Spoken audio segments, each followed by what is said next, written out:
Adaptations for students with visual impairment will have them more engaged in their art making. For students with visual impairments, it's great for them to use brightly colored paper or fluorescent paper. It's easier for them to see.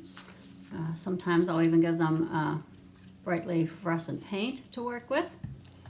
Another great adaptation is to use textured surfaces. This one's an embossed paper from a scrapbooking section. Here's another one from that section with texture. Here's a couple pieces of paper that have bright contrast for patterns. So if they're using patterns, if you were doing something that was like light blue on blue, it wouldn't have as much contrast if you were using something like this. When I'm having them draw something, often I'll give them if they need a tracer to use, I'll either give them one that's a little bit thicker or that has a raised glue edge that they can feel. You could even use the puffy paint to put around there so they could really feel it. And always giving a selection of tracers. So you can see this would have more feeling than flat. And then also using the printmaking foam or foam sheets also helps. In addition to that, you can use these sticks, which are sticky, and they kind of hold a shape once pressed. So if you're trying to get them to feel a circle shape, you could press that down on the paper, and then they could help trace around that because they would be able to feel it. So these are a great to use. Same with markers, using things that are nice and bright.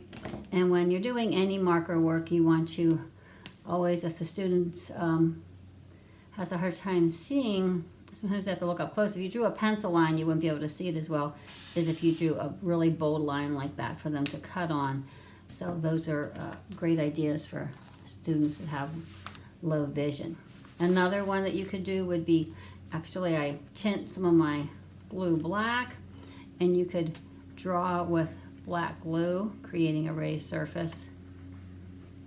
And then once that dries, you get a really nice raised up bead that the students could feel and follow.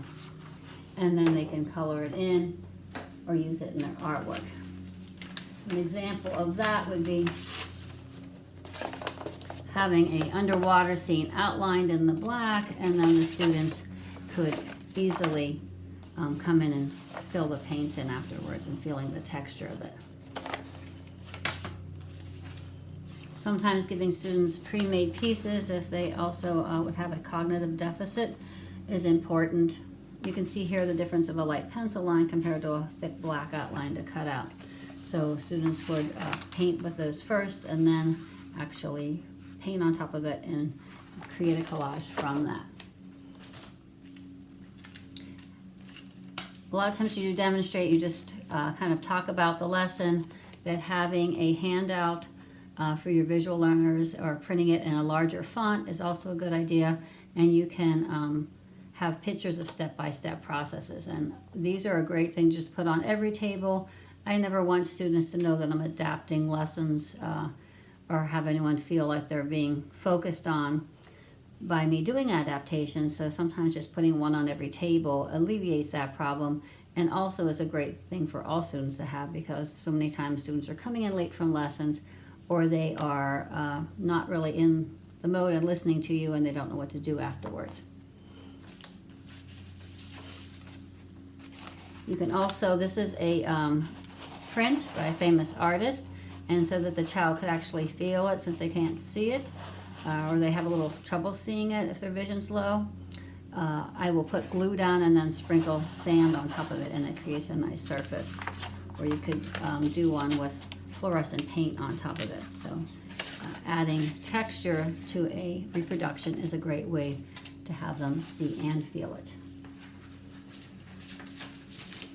Using bold prints for them to see, nice contrast with it. Or a textured surface. This is a printmaking plate.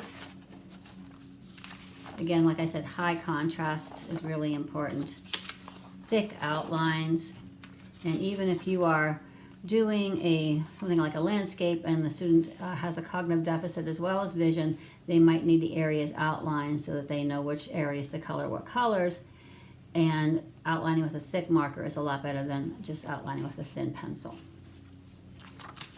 giving a lesson like an art rubric at the end for the students to work on.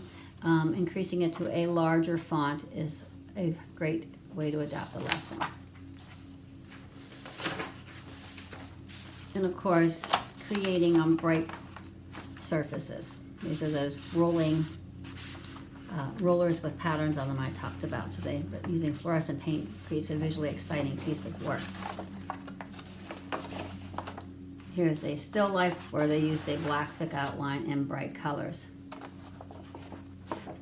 It's also important when you're talking about art, whether it's a student's artwork or a artistic reproduction of a famous artwork, is to watch how with students with color deficiencies might not see it the same way. So you might say, well, how did the artist use red to show that it was watermelon flavored?